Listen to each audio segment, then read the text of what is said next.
Yo, it's 1 AM, I can't sleep, so let's do some commentary. First of all, we've taken care of pretty much everything in the industrial station, so let's just head out of here and see what else we can find. Oh, couple of upgrades to grab. More energy, always good, but it's blocked by a missile block. No problem, just gotta shoot it from over there.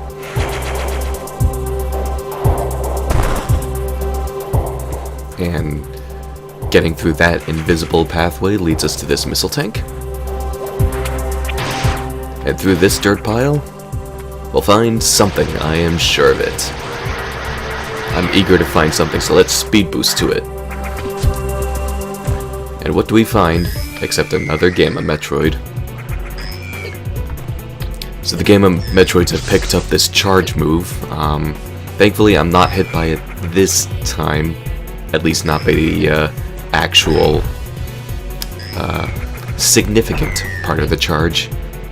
You'll see the significant part of the charge later. I'm trying to use the super missiles, but the erratic movement of the Metroids, as always, is making it difficult to get a good beat on them.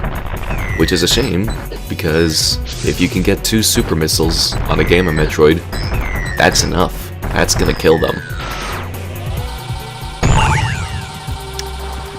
But we don't need 2 super missiles. Just need a buttload of normal ones.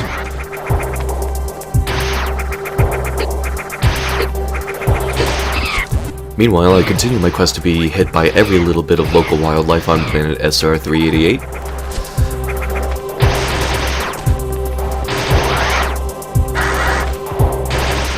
Speed boosting destroys the dirt piles. I enjoy that. I just need to make a quick pit stop back at the save point to refill my supers. Supers are a very handy tool as long as you have good aim and are conservative with their usage and use them at the proper times. Like opening this door. Haha, just kidding, that wasn't a good time to use it because this is something we can't get to yet. And when we do, it is a complicated item. I can't actually think of a more complicated item upgrade to get in the entire game. So I'll be showing that off once we have the proper tools for it. I'm pretty sure it involves that bit of land, actually.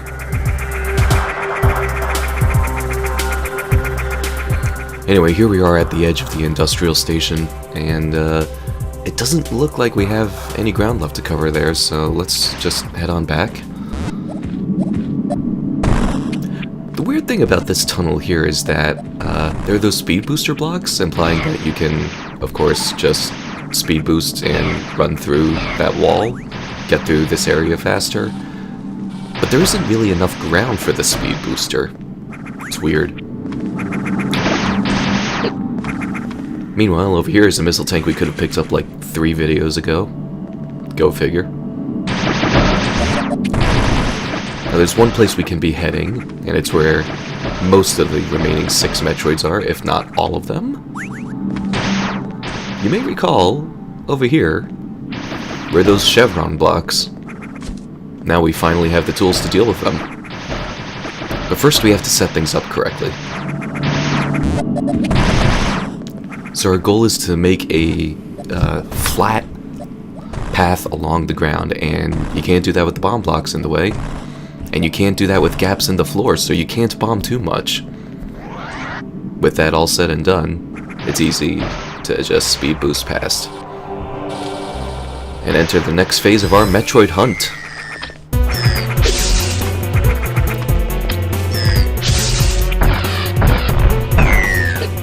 That's one super missile. That was another that just bounced off its snout. Go figure.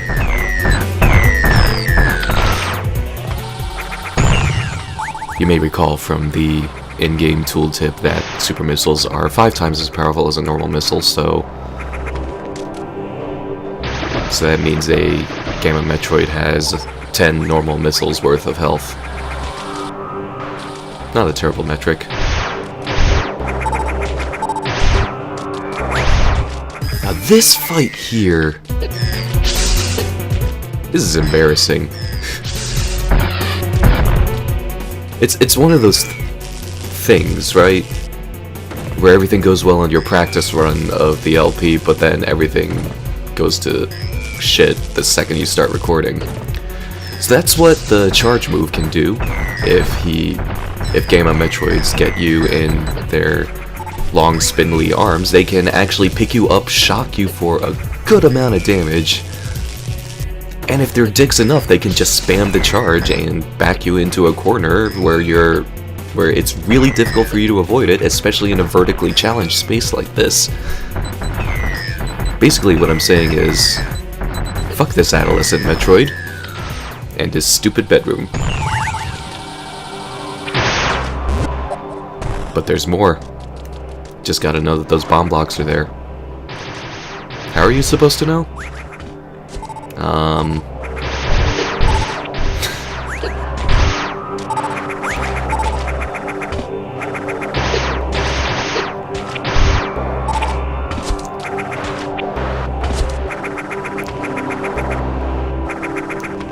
So let's get started with our next Metroid already. It's kind of a relief to just be facing the basic alphas after all of those gammas, even considering the normal dickishness of the alpha Metroids. They at least go down in far fewer missile shots. But we're not done with Gamma Metroids.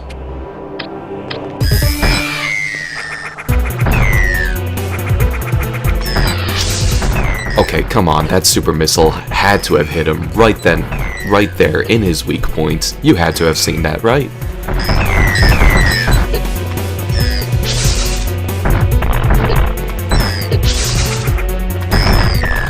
That's alright. We got enough missiles to deal with it. But these gammas are starting to really take a toll.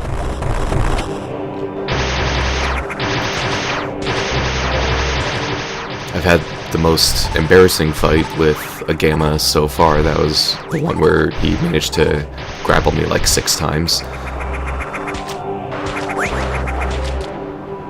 And we still have a couple of Metroids left, so let's continue down the shaft and see if we can figure out where they're hiding.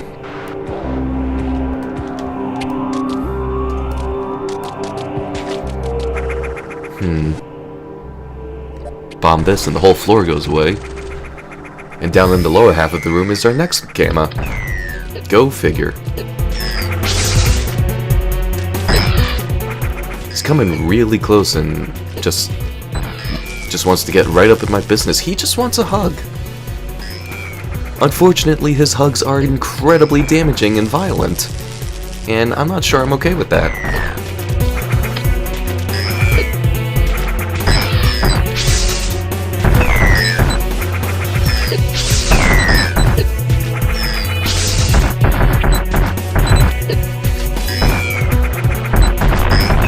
By this point, I was kind of getting fed up with the gammas, shall we say, not dickishness, because I've already reserved that word for the alphas, but, impetuousness?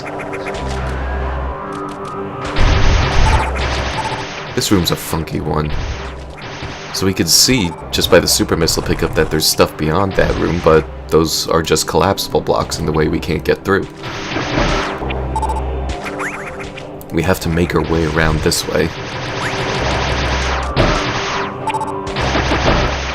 And it's a little difficult to tell where you're supposed to shoot and where you're supposed to go, thanks to the darkness. You don't get an upgrade for dealing with the darkness, you just have to sort of feel your way around. But that super missile expansion, I wonder if there's a way we can get there. If you didn't know that super missile block was there, good luck finding it. But that's how you get it. Collapsing those blocks gets rid of them for the duration that you're on the screen, thankfully. But that's still not enough. We need to speed booster past those blocks. And of course there isn't any flat ground, which really means we have to shine spark those blocks. So let's just... well, can't do it from there. This shine spark puzzle is a little more detailed than that, but I'm not exactly sure how long Samus stores the shine spark for once it's charged up. But it is enough to get up there and grab the super missile tank. No big deal. You just have to know that that original super missile block was there, and collapse the blocks, and know how to shine spark.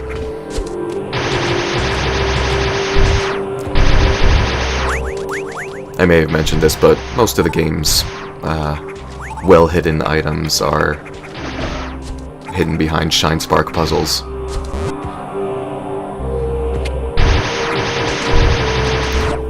Now we have a bit of a morph ball maze going on here that's blocked by various damaging thorny scenery. It's worth it to try and scope ahead, see if you can find any, and shoot it out before it actually becomes a problem. Huh. This whole floor is collapsible blocks. Turns out the spider ball can crawl across them with no problem.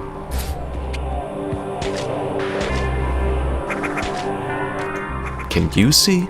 Because I'm having a bit of difficulty seeing what's going on here. Which is a problem when we have a game of Metroid to deal with.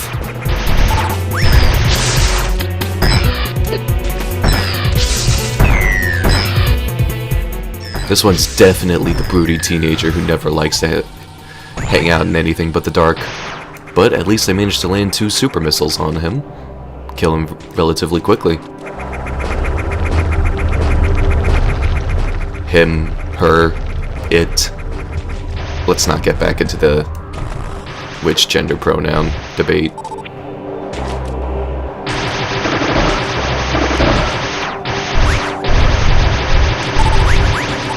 Those thorny bits of scenery are really good for refills of whatever you might need. Health, ammunition. Sometimes it seems like super missile ammo is hard to come by, so it's always appreciated.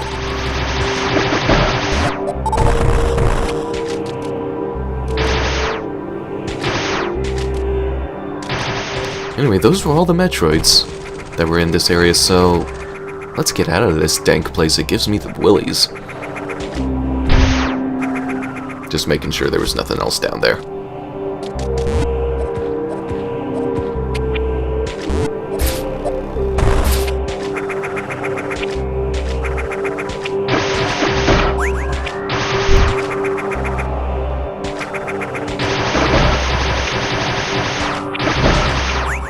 So you may have seen me ignore a passage in the ceiling when we came through this room before with the Metroid. That's because this is actually a bit of a shortcut back.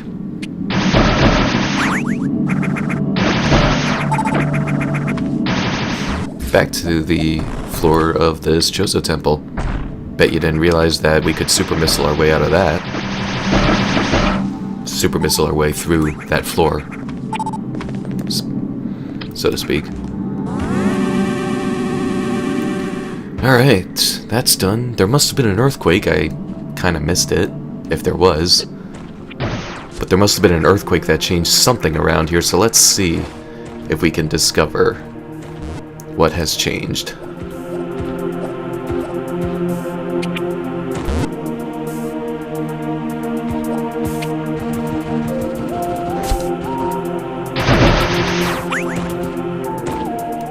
Here is where things have changed. There used to be lava covering all of this and a block obstructing Samus's progress through this area. But now we can proceed and see what lies beyond. More Metroids, more item upgrades. I'm excited.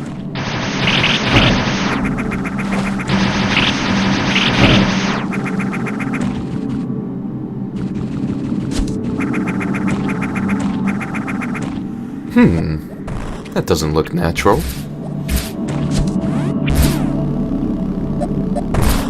Can't get up there yet. And past this door is... Oh. Well, that's part of Samus's secondary objective complete. The entire search and rescue team completely decimated. And don't get on my case about decimated, really meaning 10%. These people were all wiped out. Presumably by these two Alpha Metroids at the same time. This is the first time we have to fight two Metroids at once, so it behooves us to try and get rid of them quickly. You can imagine a couple of super missiles does the trick quite nicely. Just as long as you can land the shot and have enough super missiles to go around. It was nice of them to... It was nice of the search and rescue team to leave us that super missile tank in the back room. It's almost like it was preparing us for the possibility of fighting back against the two Alphas at once.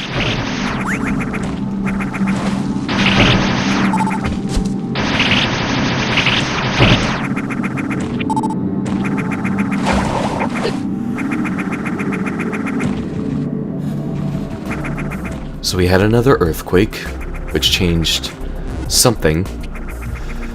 It takes a bit of hunting to figure out what something has changed.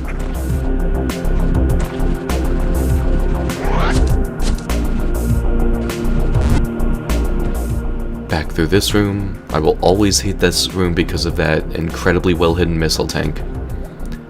And it's here where the lava has disappeared. So let's see what lies beyond.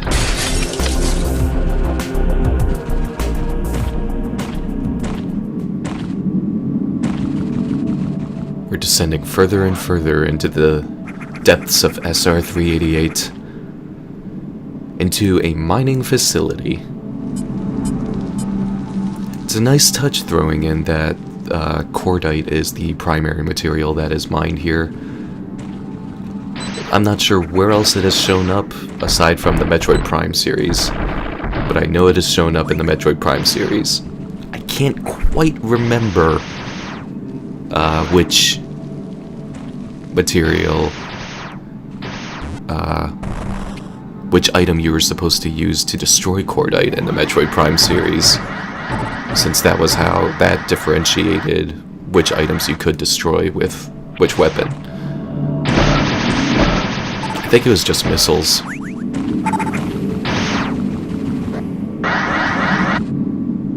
But here we have to get rid of cordite with some big old-fashioned machinery that is somehow powered by Samus's morph ball.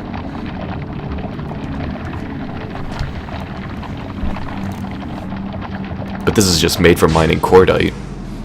These super green crystals are just too much for it. So we have to find a way around in order to destroy it from beneath, which will allow the drill to proceed.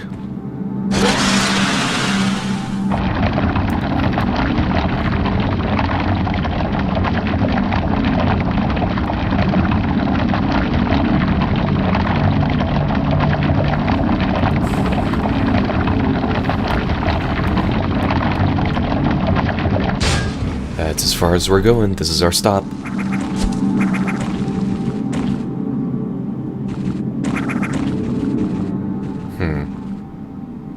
Down there is where we're supposed to go. But I think it's safe to say we need a bit of a refill. Not a huge amount, just... Again, the amount of super missiles you have is so low that it's nice to go in with a full stock whenever you can. Just a couple of Metroids around this area. These floating bubbles have a strange effect on you. They don't damage you, but they do slow you down, and you can't actually do anything while you're touching them. You will continue on your jump trajectory, but you can't do another space jump or shoot or anything Well, no, you may be able to shoot, but you have to already be in a shooting position, i.e. not flipping around and space jumping.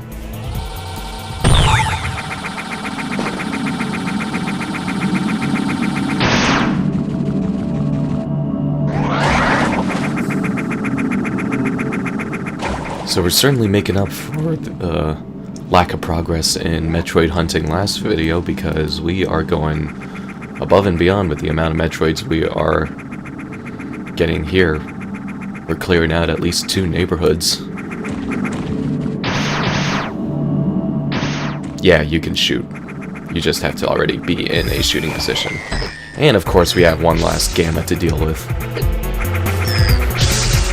The events of this episode have made me really not very fond of the gammas.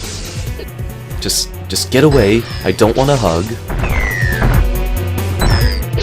I don't want any hugs you have to give. I just want supers into your stomach. And thankfully we are able to achieve that. So, if these bubbles will let us, we can get out of here. And there's our next earthquake.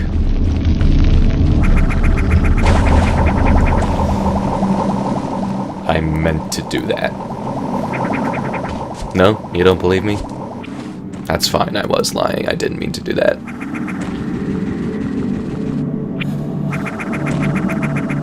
Starting to run a bit short on time here, so next time we'll figure out where that earthquake has affected, and we'll see about hunting some more Metroids, and maybe some more upgrades. More upgrades would be nice.